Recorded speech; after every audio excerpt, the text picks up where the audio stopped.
You're listening to Swipe East, Swipe West, where we dive into the dating differences from coast to coast.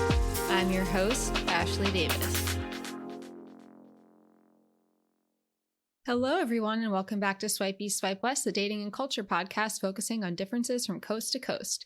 I'm your host, Ashley, and you can find us on Instagram at Swipe East, Swipe West, or me on TikTok at Ashley Angora. That's Ashley, Angora.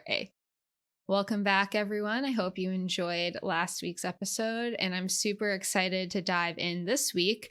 But before we do, as always, I have my little bi-weekly update to give you all.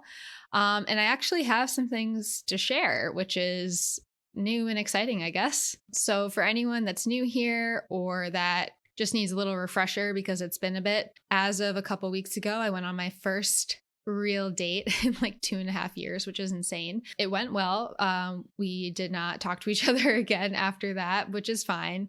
I think, honestly, at the end of the day, we were looking for different things, but he was a nice guy and it was a good, date. So it made me feel a little bit better about getting back out there and trying to, I guess, semi-actively date again. But since then, I've had a few developments with some other people.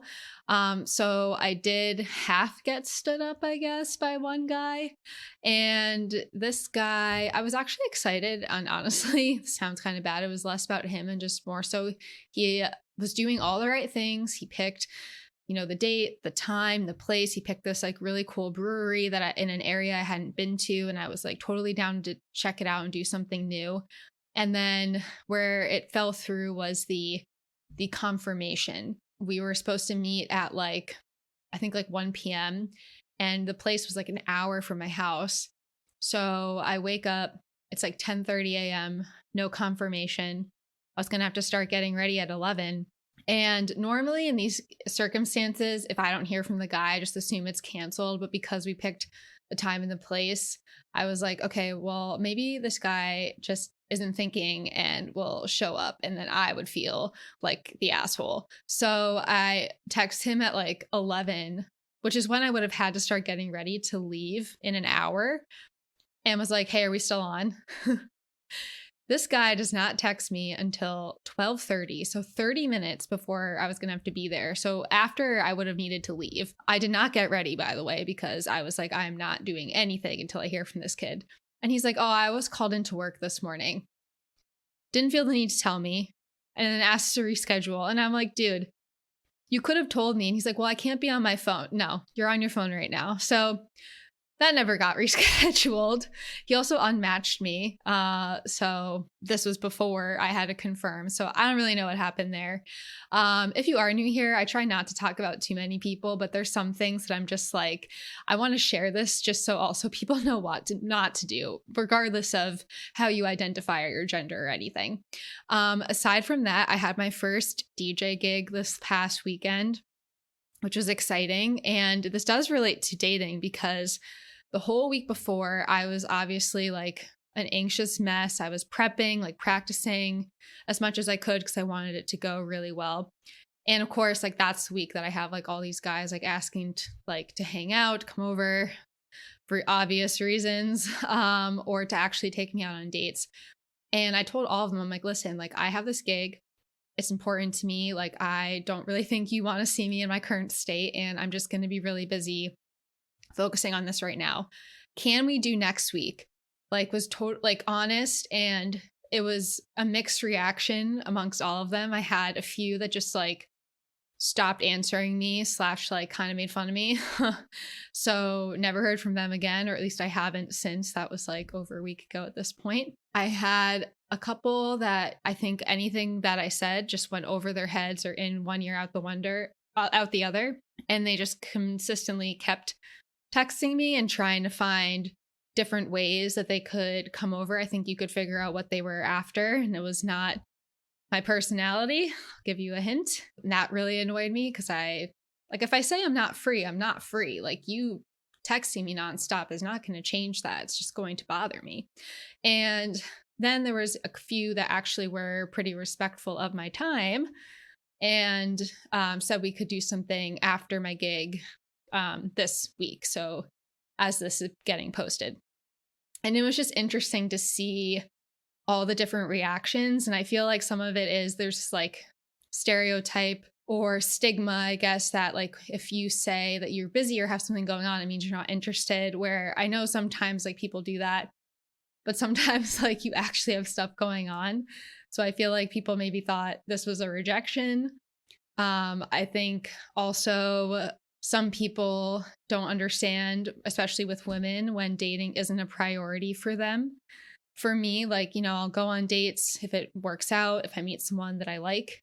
But I have a lot of other stuff going on that's important to me too. And I'm not going to toss everything aside for someone that I don't know yet. Obviously, if we start seeing each other and I really like you and things work out, it's easy for you to come over and sit on my couch while I'm mixing on my decks, but not when I am just meeting you for a first date. So there's some of those types of things too. And I also think some guys, again, like there's another stigma that goes around about how women need hobbies. They don't do anything. And then they find someone with hobbies and they're like, what do you mean? Like, what do you mean you're busy with activities? So again, this does not apply to everyone, but definitely for some people I've met.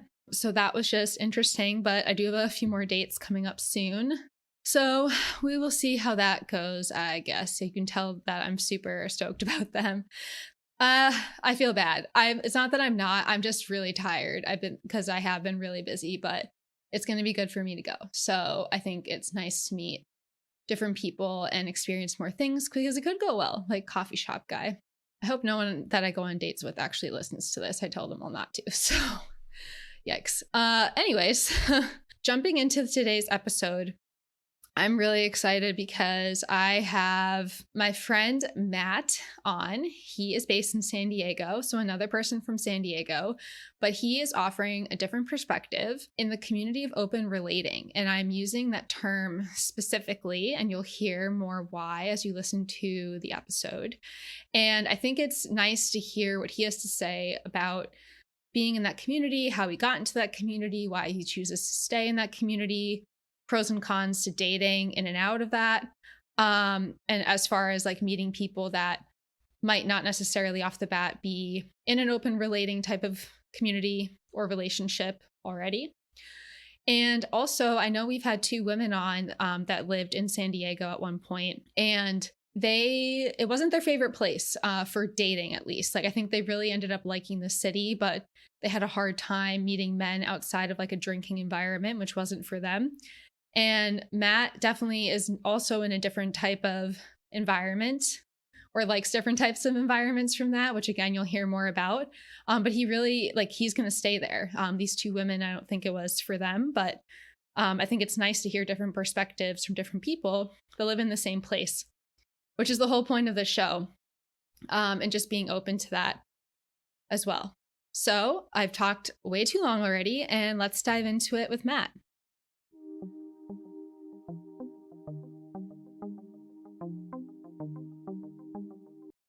I am so excited to be here with my friend, Matt Davey. Hi, Matt. Hey. So Matt is in San Diego, and not only am I stoked to hear a man's perspective about San Diego, which we have not talked about yet, but learn more about the polyamorous community, which we also have not talked about yet. I know open relationships have come up a couple times, but we haven't really dove into what that looks like, how that maybe is different or similar. So I'm super excited to hear all about your experience with that, Matt, and what it's like for you living in San Diego also. Yeah, I'm stoked to be here. To kick it off, where in San Diego are you located? I don't think you're from San Diego originally. So what caused you to move there? And like, what's like your general experience been like meeting and dating people? Yeah, so I actually moved here because I was in a polyamorous relationship at the time.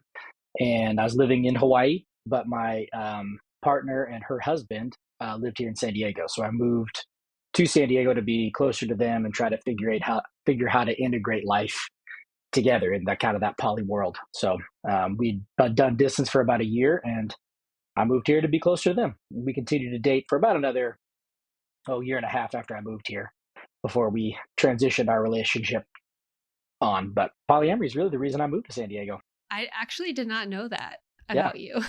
Yeah. Yep. I've been exploring open relating and non-monogamy for about 8 years now. So that was my most significant relationship that lasted about 3 years. Did you meet them in Hawaii, or how did you like meet this person or people and like end up doing distance? Yeah, kind of a random sequence of events. I work in the school system, and I was back visiting family for the summer. So I was back in Indiana, and through Tinder, matched with my partner at the time, and we initially just planned on having kind of a summer fling because she and her husband lived in Indiana, and there's I was in Hawaii. So it didn't really make sense to do that big of a distance. We connected super well, and about a week after we connected, her husband got a job offer in San Diego. They decided to move, and we decided to figure out if distance made sense for us. Since I mean, San Diego's about as close as you can be to Hawaii, and so Mhm. yeah, we did that for a while. And but yeah, online is where we initially met and started our our little journey together, which certainly had its ups and downs, but learned a lot through it for sure. I'm just gonna start diving in with the polyamory questions Yeah, then, since I didn't yeah, realize that's how you ended up in San Diego. But for so, sure. okay, so when you matched with your partner, like, were you dating just her, or were you in relationship with her and her husband, or like, how does that work? And like, like, I guess, like, what does polyamory like mean to you, and how might it differ between different people or communities? Yeah, poly. So, I mean, the non-monogamy community is so vast. There's just a wide range of how people are relating, and really the terms aren't super consistent. A lot of people will use the polyamory term to mean different things to different people. For me, polyamory was really about the depth of connection. I really am have always strived for deep, intimate connections, and the sexual side of things is kind of secondary. Like that's great if that's where it leads to, but what I'm really desiring is connecting with people and allowing those connections to just grow to whatever depth that they're able to grow to. What I found a lot in the poly world is that a lot of people are operating in more of a hierarchical structure. So they're operating from some kind of primary relationship, and they're seeking out additional sexual or play partners outside of that. And that, while that's fun and interesting, that's never wasn't really the thing that I was looking for. Hierarchy was not something I was super interested in. And so when I connected with my partner, at the time they were very hierarchical. They had a very strong primary connection and were seeking these secondary outlets, but they had some openness to exploring beyond that. And so that's where it really came. I was the kind of the first attempt at that. I mean, we had holidays together. We did family dinners with. I mean, there was one Thanksgiving that was me, my partner, one of her other boyfriends, and his partner, and my partner's husband and his partner, all together. So it was a very unique situation. I was always open to dating other people. I didn't have a lot of success finding people who wanted to seriously date alongside of that structure, though. So for me, most of my dating was more one date, two date kind of situations before people ultimately decided that it wasn't what they were interested in. So I didn't have a lot of success finding an additional partner, but was dating throughout the whole course of our relationship. And she obviously was dating as well. So then, just to make sure I understand, so then you'd be in a relationship with her. Mhm, She was still married to her husband, but then mhm, could still be dating other people, and she could still be dating other people and mhm. have like multiple partners. Yep, absolutely. But you weren't involved with like her husband. Like that was like No, separate relationships. right. Now that's something that I'm certainly open to, but it's not in that situation was not the right connection. I mean, he and I were friends. We even hung out just the two of us at times, but never into anything romantic or intimate between us. And so then when you are meeting people in this Mhm, types of community, whether it's online or in person, when I guess are you telling them that you're like looking for that? Like, is it mhm, first, like to your point, first date, second date? Is it on your Tinder profile? Like, how are mhm. you navigating those types of conversations with people? Yeah, I've eliminated all my online dating. I deleted those over a year and a half ago. But when I did have it on there, I it was something that I included on my profile. There were times that I took it off, but that never felt genuine to me because even if I took it off, I still told people on the first date because for me it was it was and has been a principal part of my relating. Like if somebody is going to get to know me, that's something that's a pretty core part of who I am. And so I think it's important that they know it up front. And, usually it flows pretty easily in conversation for me. I mean, um, when I was when I was in that poly relationship, it was super easy just to kind of drop the line that my partner and her husband, or say something along those lines, and that would just spark something for people, and we'd get into a conversation about it. Whereas now it's just something that I still find important. So even on a first date, I still tend to bring it up, in that kind of conversation about like, what is it that you're looking for? So yeah, it kind of comes out pretty easily. Has that, I mean, I imagine it would be, but has that been like limiting when you're meeting people, or have you ever had like anyone react like negatively towards that? For sure. I wouldn't say super negatively, but I've had plenty of people that immediately shut it down. I mean, that say, that's not what I'm looking for. That's not something I'm interested in. Most people are interested in the conversation, and they ask a lot of questions. And then by the end, it comes out that, well, it's not for me. But, you know, I haven't had anybody be angry with me or anything like that. Most of it's been a curiosity where ultimately people come down on a line of, they'll say something along the lines of, I'm too jealous to do that. Or, Yeah. I'm too, I don't know, trust is too important to me, or, some of those kind of statements. And it's a short-sighted view on open relating, but I get it. So that brings up a good, I guess, question or point, because like, have you ever had issues in like any of your relationships where someone down the line decides they want to be monogamous, or like they Mhm. change their mind, or like a trust issue does come up? Like, is that, or do you feel that most people in that community are have like this certain mindset and it's pretty okay with whatever like you establish? Yeah, it's a mixed bag. I mean, I my personal dating experience is most of the people that I connected with who were already actively practicing a non-monogamous lifestyle were doing it from that hierarchical structure, and so there were limits in the depth that we were able to really go. I'd be dating someone, and all of a sudden, the primary connection would need help, and so they would have to, we'd have to pause while they focused on their primary connection, or the other partner would get frustrated because they weren't connecting with people, and so it would limit the amount of time that she was able to connect with me or with other partners and those kinds of things. And so, personally, I believe polyamory is a form of relating that isn't, more evolved or anything like that than monogamy. I just think it's different. I think in order to be successful in it, you have to deal with your insecurities. You have to do a lot of self work through, personal pain, and really understanding the whys behind exploring non monogamy. And a lot of people, I don't think, do that. I think a lot of people view it as a way to have some extra fun, to fuck around. And oh, can I say fuck? Yeah. This is Yep. a okay. Yeah. um, and yeah, to just kind of explore. There's a kind of a phrase that floats around a little bit in the poly world of like poly until, and it's a lot of people who are, well, I'm poly until I find them who makes me want to be monogamous. And so I ran into a lot more of that kind of stuff. I felt like people that were, trying to maintain maybe even a failing marriage or primary relationship, and this was a way to kind of keep it going. And once that primary thing fell apart, they no longer cared to explore and were more interested in again going back to that finding the one mindset. So, yeah, so it's an interesting world. I mean, I think there are a lot of people though that have not, for me, I did about 3 years of research. Like I read books, listened to podcasts, went to counseling, did a lot of like self work before I ever even started dating in the non monogamy world, and that I think helped me a ton, especially in the realms of dealing with jealousies and really having a firm foundation in why it was a or is a lifestyle that I've been interested in pursuing. And was that before you met your initial partner, or Mhm. were you kind of always like interested in that?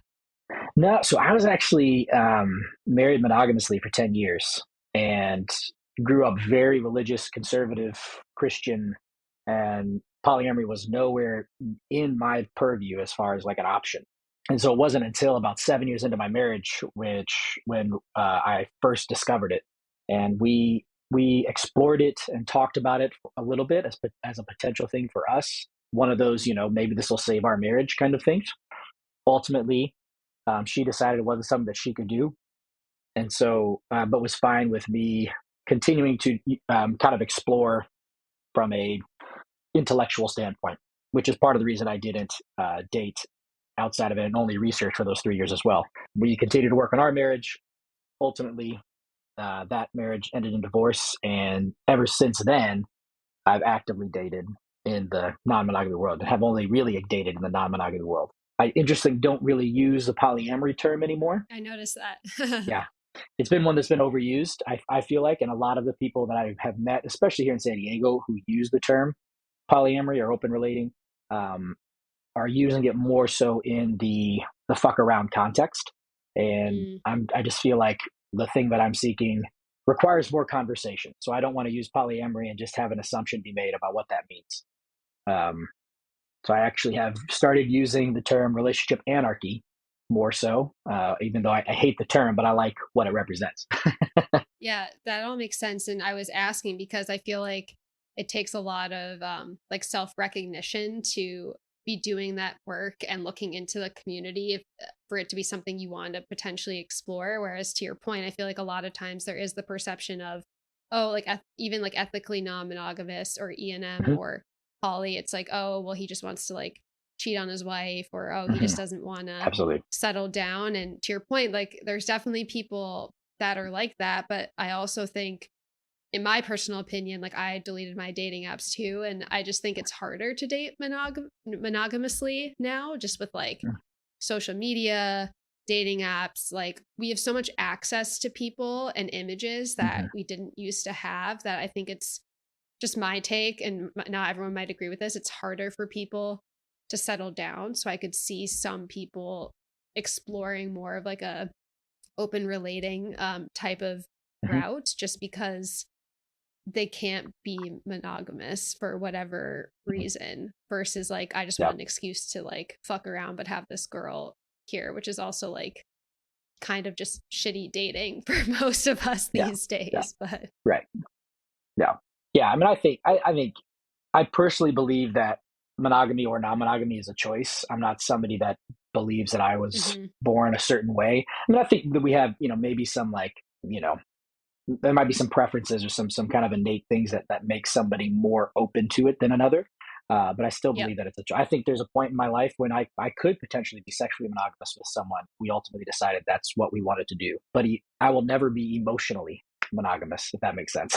Yeah, I mean, I think it's different for everyone. And like something that I talk about with my friends a lot is I hate I just hate the narrative people paint with dating these days, and like all the expectations that they put on it, Yes. because my perspective is like every relationship is different because every person is different. So Mhm. like me and my ex-boyfriend, this failed miserably for multiple reasons, but we were open.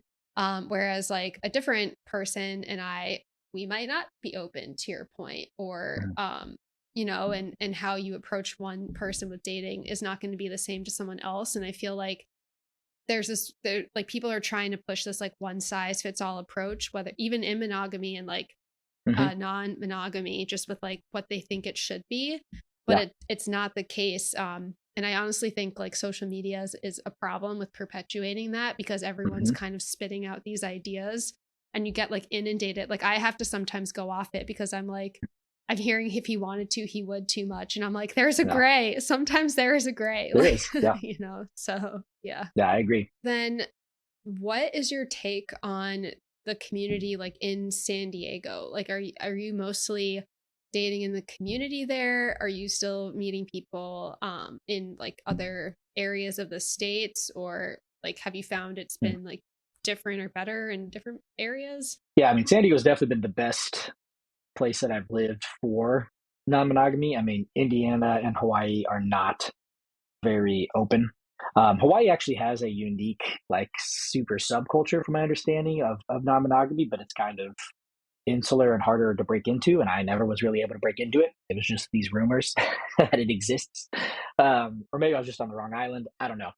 Um, but here in San Diego, I think there's a there's a very open mindset to it. Part of that's probably the world that I run in. I'm very involved in the dance rave kind of festival community, and that's where I make all of my connections.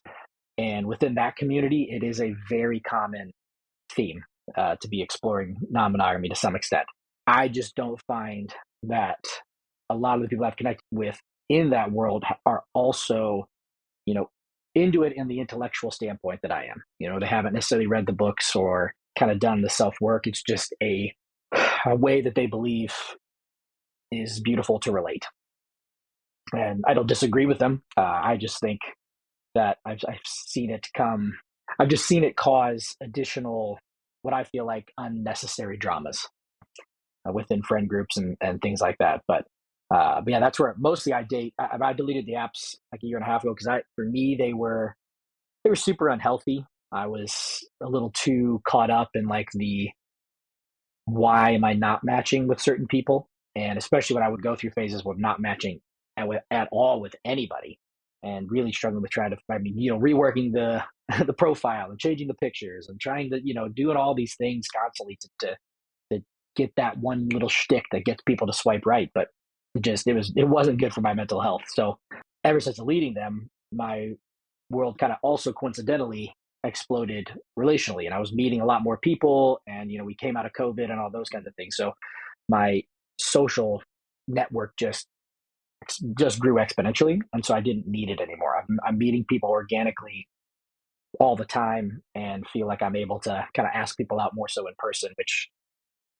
is a mixed bag. I think there's still some of that mindset of kind of the expectation is you ask somebody out online. Like, I don't know. I still feel like I get Yeah. some weird responses sometimes in that world, trying to figure out who's actually interested and whatnot. To that point, like, is there a lot of crossover then with people that you're dating, that you're meeting in real life, like in that community? Is it ever like awkward if a relationship ends? It like I know San Diego's not small, but it's a smaller city, at least Mhm. comparatively to like LA. So Yeah. interested to hear thoughts. Yeah. Interestingly, I've mostly been single since I deleted the apps, outside of going on random dates or having, the hookup at the end of the night at a club or those kinds of things. But I haven't had much success in meeting people who want to date beyond a first date. Some of that is me, and some of that is, I think, just the circumstance. I've just recently kind of gotten back into it. I went on a first date last week that was very lovely. We have the second one tonight, so that's a good start. But Oh, nice. and she's somebody I met just organically on the dance floor, and so we'll see. But most of it's been through that.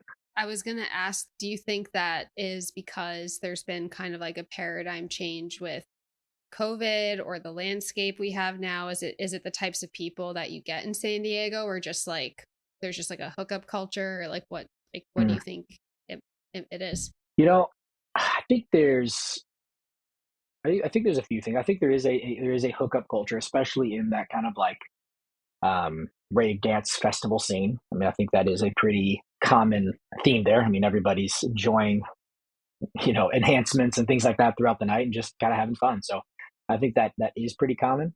I think part of it for me personally is, it's also a younger scene. And I'm, in my mid 30s and not really looking to connect with somebody in their mid 20s. And so, if I'm meeting people and I can't really tell the age, or if I can't tell the age and they seem super young, then like I'm just looking for friends at that point. I'm not really trying to date somebody super young. So I think there's some of that for me that's kind of limited who I've asked out. And I'm also very conscious of. I think I get probably a little bit too caught in my head about being a part of a friend group and dating within the friend group.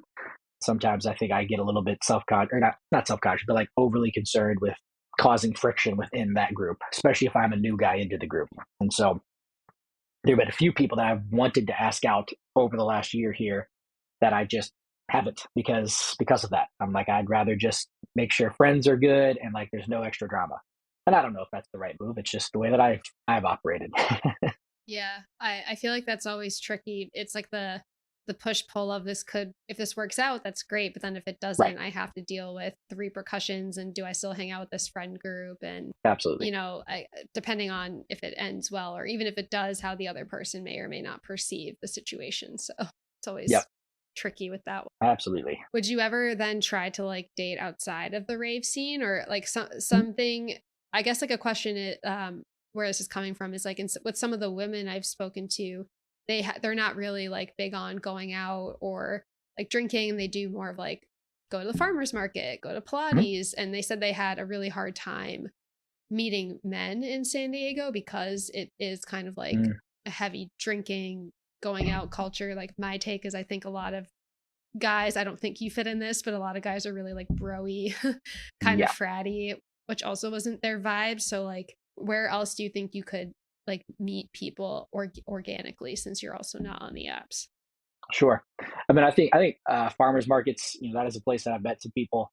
I think, I mean, I've got a lot of friends that have met through the gym or yoga, doing those, or like, the intramural, or like whatever, the recreation sports leagues things, the kickball or the volleyball, those kinds of things. I've met people in all those environments as well. And I've had some good friends who have, their primary connection has been more so in that kind of yoga realm, or doing those other activities that bring them joy. For me personally, I all of my favorite people I've met on the dance floor, and so it seems like a pretty natural place for me to meet someone. The interesting thing to me is that within, especially more so that festival dance group, alcohol is not the big thing that we use. We're more so involved in the other enhancements, which actually leads to some different kinds of connection. For me, substance falls into two categories of connection and disconnection, and alcohol is a disconnector, whereas some of the other things that I use are connectors. And so I find that I actually have met some people and had some depth of connection that is even in some ways more real than in other places. But yes, when you're going to a primarily alcohol event, it is very broy and douchey, and I tend to avoid those. The crossed events, for instance, are extremely Yeah. broy, Yep. and not my scene. Whereas what the parties that I really enjoy going to are the ones that are thrown by the Burning Man groups, um, or yeah, those kinds of crews. That's really where I find that I meet the most interesting people for me. That's a good comparison. But yeah, because I went across, as you know, and it was literally like frat Yeah, influencer type people, yeah, which like no, like everyone was fine. Like I had no right, issue. Like I actually felt it was like a nicer crowd than some other festivals I've been to. But I was like, am I back in college? Like right, like just totally. the vibe. Yeah, it's a very Instagrammy festival. Yeah. Do you see yourself staying in San Diego long term? And do you feel like, especially with and I've asked because there's some people that they like where they are, but they're not really thinking they could find someone, or they might Hmm. move if they don't think they could. So is this somewhere you feel like you could really engage fully in like what you're looking for, or would you potentially look elsewhere?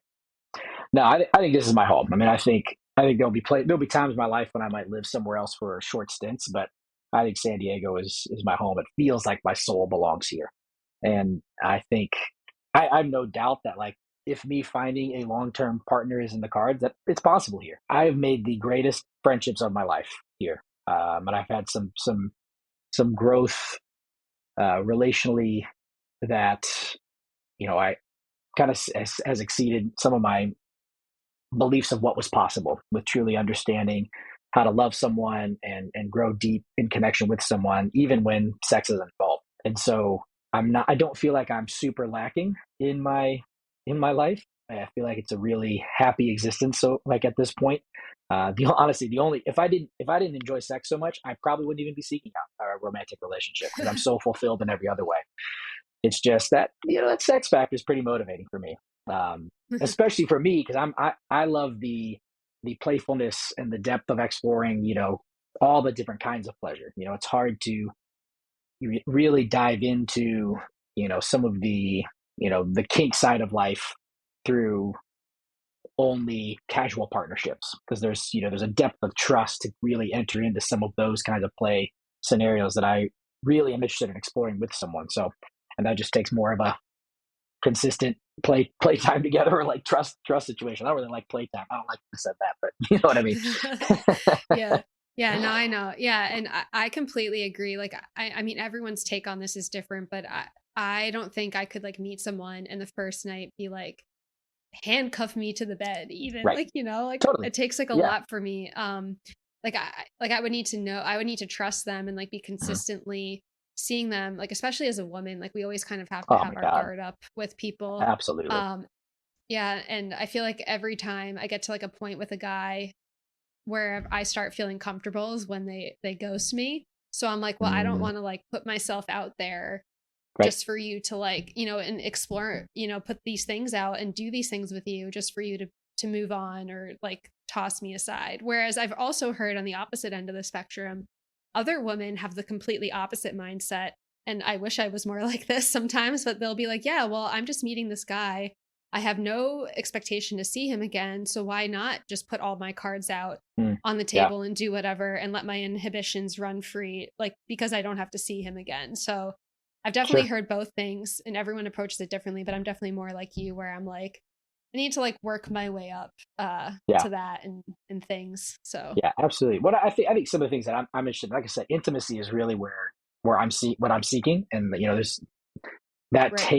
that just takes some depth, even like sexual intimacy, like Yeah. not just playfulness, but like um, you know, yeah, diving into some things that I haven't even experienced. Like it's hard to even like put. I have like the ideas of what it could be, but um, Yeah. yeah, I just feel like it takes kind of a special situation. No, yeah, and it's hard to find these days, no matter Yeah, what approach you're yeah, taking. absolutely. Yeah, but I will say I feel like your take is one of the freshest ones I've heard Oh, thanks. just since doing this podcast. Well, because I feel like again, like kind of what I was saying before, there's such an emphasis in life on relationships Mhm. and in the romantic sense and finding a partner and Yeah. getting married, which not everyone wants to do, and then having kids, which not everyone wants to do. And then if you're not tracking towards that direction, you're like a failure for some Hmm. people. So I feel like you rarely get to talk to people where it's like what you were just saying, I'm so fulfilled in all these other aspects of my life that Hmm. I don't need it. Like I feel like that's so like hard to see and it's hard or rare to see, I guess. And it's hard for sometimes for people to understand this isn't everyone's priority. Like for me, Right. I'm similar again to you where I'm like, that's a nice to have. Like if I meet Yeah. someone, great. But I've like so many other things. Like I'd rather be traveling. I'd rather be going to these events. I'd Hmm. rather be focusing on my passions. And if someone comes Yeah. into my life that can like enhance that, great. But I don't feel the Right. need to like put my energy out like searching for it like every Yeah. single day, which not all people take that approach. Yeah. Absolutely. And again, that's one of the reasons I got rid of the apps. I mean, it was something that I found Yeah. myself doing way more often than I really cared to do. But it was just because it was there and it was so easy and automatic to swipe. Like it became such a central focus, and I was like, I don't want this to be my focus. So ever since I've deleted the apps, I've been able to release a lot of that, and now it feels way more organic and in flow. Not all the time. I mean, there's certainly times Yep. where I notice it more. Like if I'm going back to visit family, those are the times when I find I'm most sad to not have someone to come with me to deal with the Yeah. you know that side of things. But yeah, but for the most part, yeah, I kind of exist in that space. Like, it'd be great to have somebody that adds to it. But yeah, I don't have any desire to change who I am to make that happen. So Yeah. it's gonna have to be a unique person. Yeah. Well, and to your point on the apps, like it's so mindless. And I think if you're Yeah, someone that likes intimacy, that's the last place I would look for intimacy. right. And it's not necessarily that you can't find it because I've seen people have success there, but like I just can't connect with a photo. Like Ah, it's no. just so again, like you're just kind of swiping through. Like it's almost Yep. like they gamify it for a reason, Hmm. So I feel like it takes away that connection and people Yeah. to work at it because to your point it's right in front of your face. Yeah, absolutely. Well, for me, energy is a huge part of how I connect with someone. Like feeling and like that getting that vibe and feeling their energy. And that's it's impossible through online or Yeah. texting or it's not until, I mean, I had plenty of people that I would meet with that I felt like, there was a good energy exchange through text, but the moment met in person, it was just flat. Oh, So yeah. like I was always one, even in the dating on the dating app world, that was pretty quick to be let's get together because I don't want to waste a lot of time here, Yeah. which turns some people off. But yeah, it's interesting. You made that comment about people wanting, get married, have kids, and those kinds of things. I'm somebody, I have a vasectomy, and so that's been probably even more of a factor in the dating world. Because if I meet someone who wants kids, I mean, I'm pretty much a guaranteed no, because I've already made that decision. So I feel like that's been probably more of a barrier, or just as much of a barrier as the non-monogamy. Yeah, that's interesting because I'm from the mindset. I also am like not, at least at this time, I'm like kids isn't something that I am really would like. That might change, but as of today, not really a focus for me. But it's not funny, but like interesting, I guess, that you say that just because of the political climate we're in. I feel Right. like you would think there'd be so many women that would be like so stoked that you have a vasectomy with like the conversations on birth control. Right.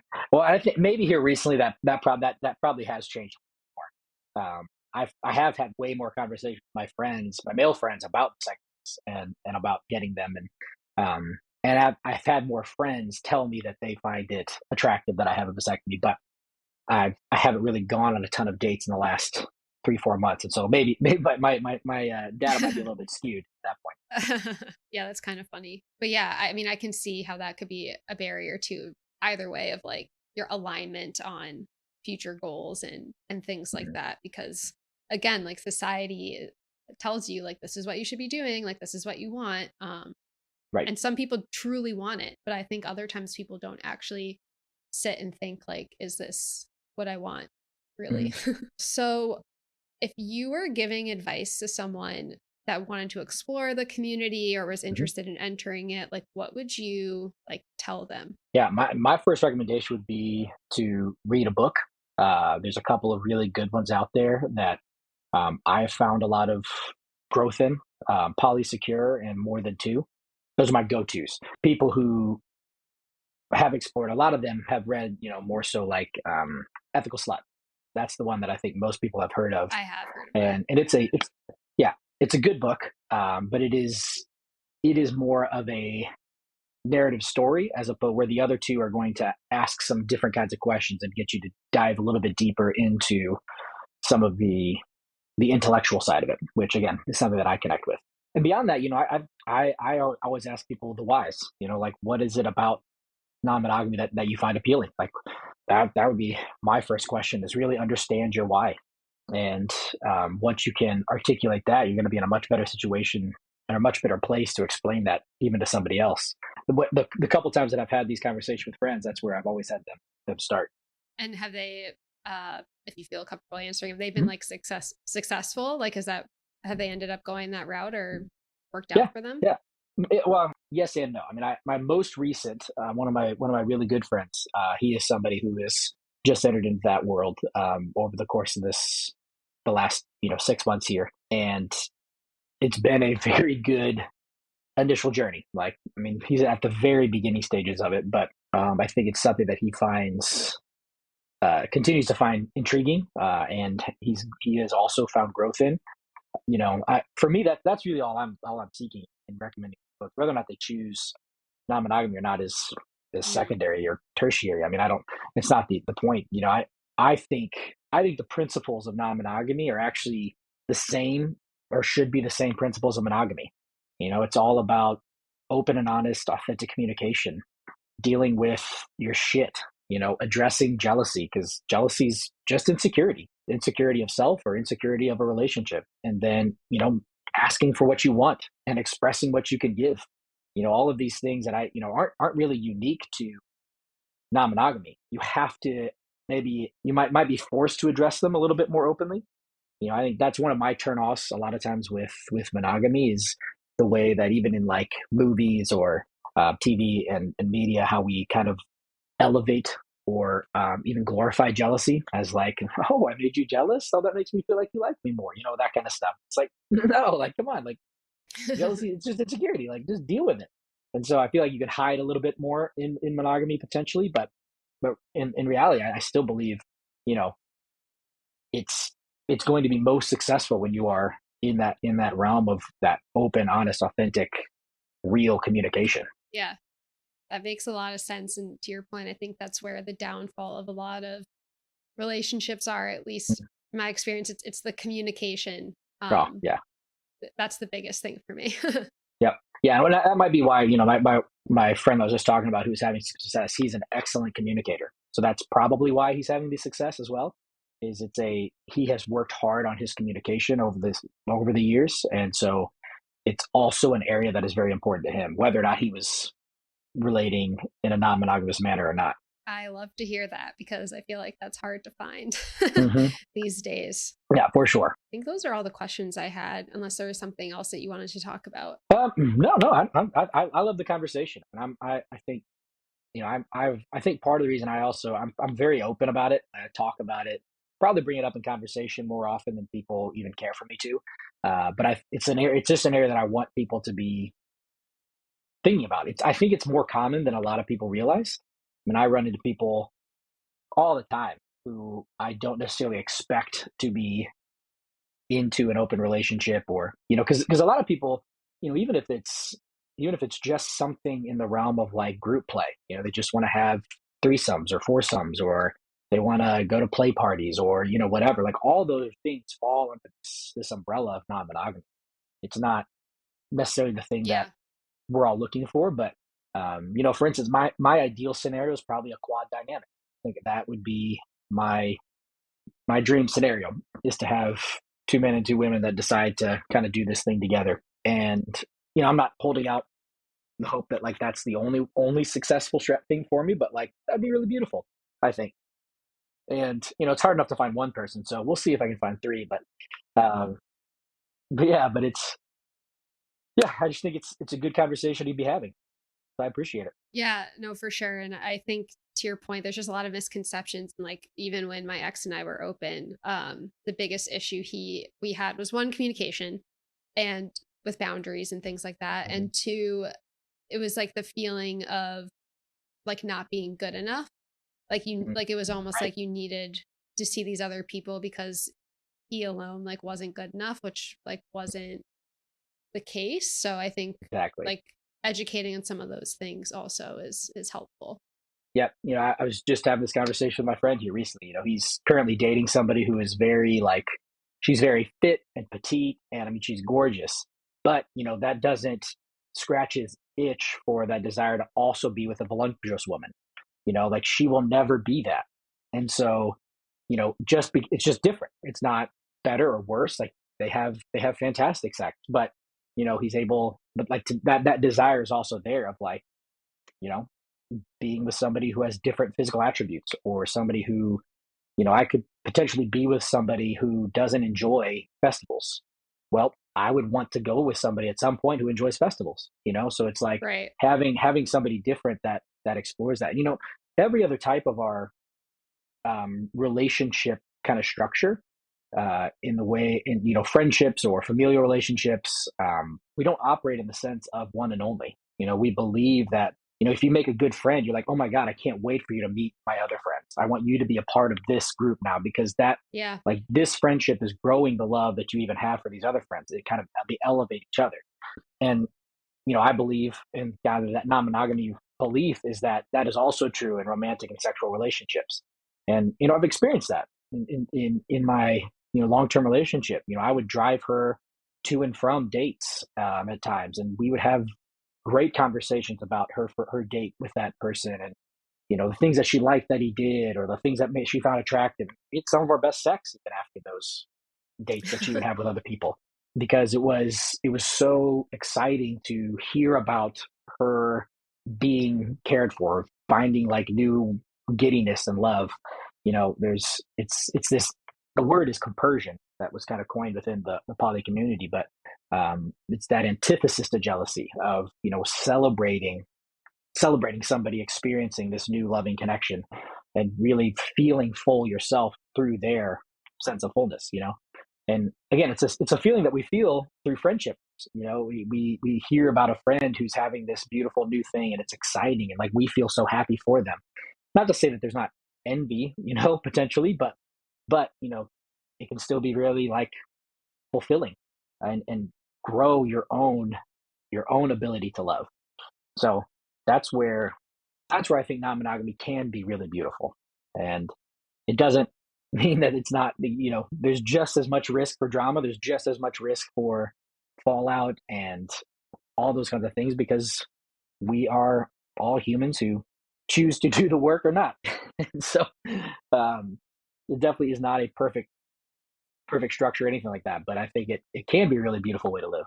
Yeah, I think that's a good way to look at it. And I liked your analogy between like groups and meeting one friend and bringing them to another. I think that's like a good like comparison. Yeah. All right. Well, Matt, thanks for joining me. And I feel like I learned so much today, not only about you, but the community and Oh, good. everything. So I hope that everyone listening takes some things away from this too. So thanks for Right joining. on. Yeah, my pleasure. I appreciate it.